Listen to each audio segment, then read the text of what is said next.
일요일 아침, 누가 깨우지 않아도 벌떡 일어나던 세대가 있습니다. 은하철도 999, 미래소년 코난, 장학 퀴즈. 일요일 아침 만화 한 편 놓칠까봐 눈도 제대로 못 뜬 채 TV 앞으로 달려가던 세대입니다.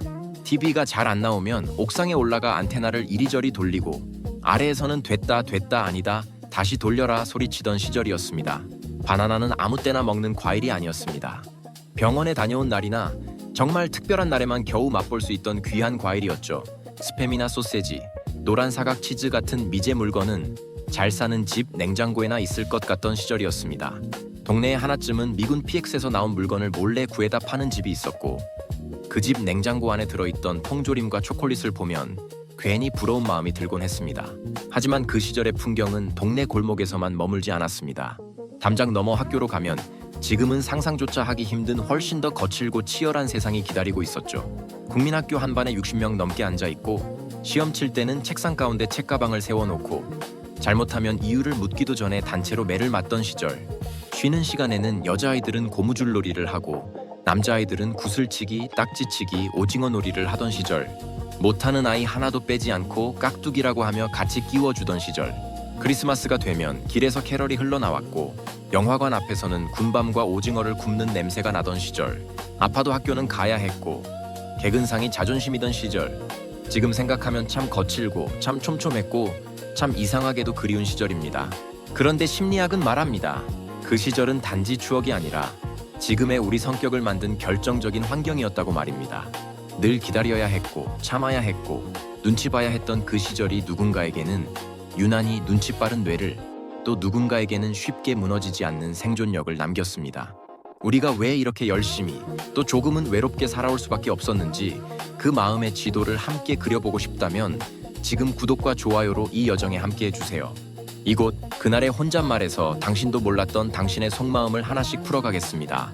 1970년대생 중에는 유난히 눈치가 빠르고 혼자 버티는 힘이 강한 사람들이 많습니다.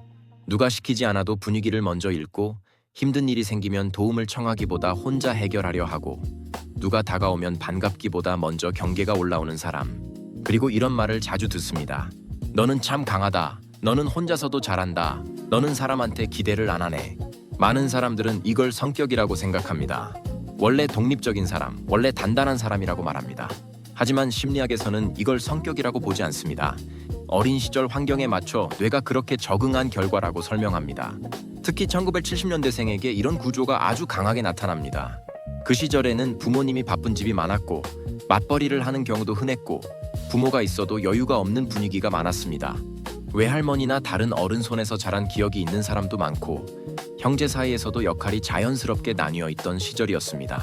첫째는 동생들을 챙겨야 했고 그 아래는 알아서 살아남아야 하는 분위기.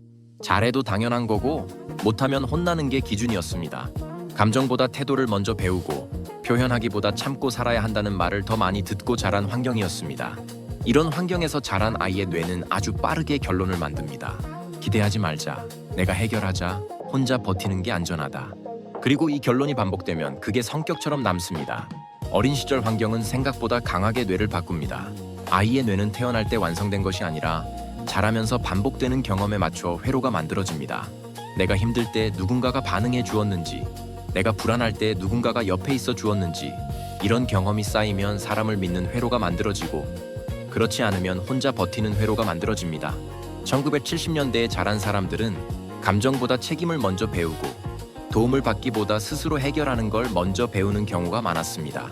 그래서 뇌는 자연스럽게 긴장을 유지하는 쪽으로 적응합니다. 주변 분위기를 먼저 살피고 문제를 미리 대비하고 기대하지 않는 쪽이 더 안전하다고 느끼게 됩니다. 많은 사람들이 이걸 눈치가 빠르다고 말하지만 뇌 입장에서는 긴장에 익숙해진 결과일 수 있습니다.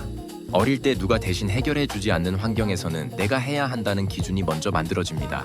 그래서 어른이 된 뒤에도 문제가 생기면 자동으로 내가 나서야 할 것 같고 부탁하는 것 자체가 부담스럽고 혼자 처리하는 게 더 편하게 느껴집니다. 감정도 마찬가지입니다. 어릴 때 표현해도 받아들여지지 않았던 경험이 많으면 감정을 줄이는 쪽으로 적응합니다. 그래서 겉으로는 담담해 보이고 흔들리지 않는 것처럼 보이지만 실제로는 긴장을 풀지 못하는 상태인 경우가 많습니다. 그래서 비슷한 환경에서 자란 사람들에게는 공통된 특징이 나타납니다.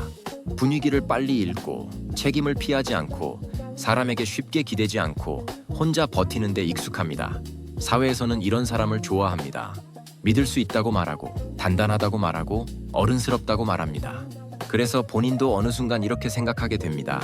나는 원래 강한 사람이다. 나는 원래 혼자가 편하다. 하지만 심리학에서는 이렇게 말합니다.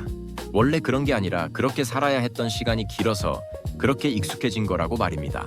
그리고 바로 이 지점에서 결핍이 만든 무서운 능력이 나타납니다. 상황을 빨리 읽고, 감정을 눌러버리고, 책임을 떠안고, 혼자 버티는 힘. 겉으로 보면 장점이지만 이 능력은 편해서 만들어진 게 아니라 버티면서 만들어진 기술입니다. 그래서 편해도 긴장을 풀지 못하고, 누가 잘해줘도 경계가 먼저 올라오고, 기대해도 되는 상황에서도 기대를 못하고, 쉬어도 쉬는 느낌이 잘 오지 않습니다. 뇌가 아직도 예전 환경 기준으로 작동하고 있기 때문입니다. 그래서 필요한 건 더 강해지는 게 아니라 긴장을 내려놓는 연습입니다. 모든 걸 혼자 해결하려는 반응을 조금 늦추고, 내가 하지 않아도 되는 일까지 떠안고 있는 건 아닌지 한번 멈춰보고, 안전한 사람에게 작은 도움을 받아보는 경험을 만드는 것만으로도 뇌의 반응은 달라집니다. 그리고 가장 중요한 건 감정을 없애려 하지 말고 알아차리는 겁니다.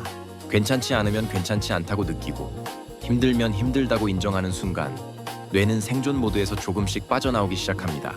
나는 원래 강한 사람이 아니라 버티면서 강해진 사람입니다.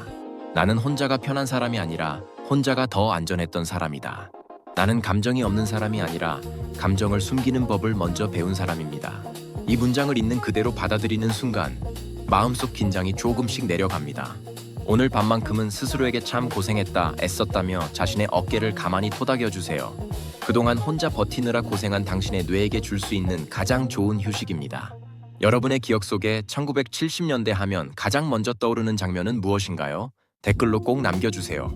여러분의 소중한 기억 하나가 비슷한 마음을 가진 누군가에게는 큰 위로가 될 수 있습니다. 오늘 영상이 도움이 되셨다면 구독과 좋아요, 알림 설정도 잊지 마세요. 지금까지 그날의 혼잣말이었습니다.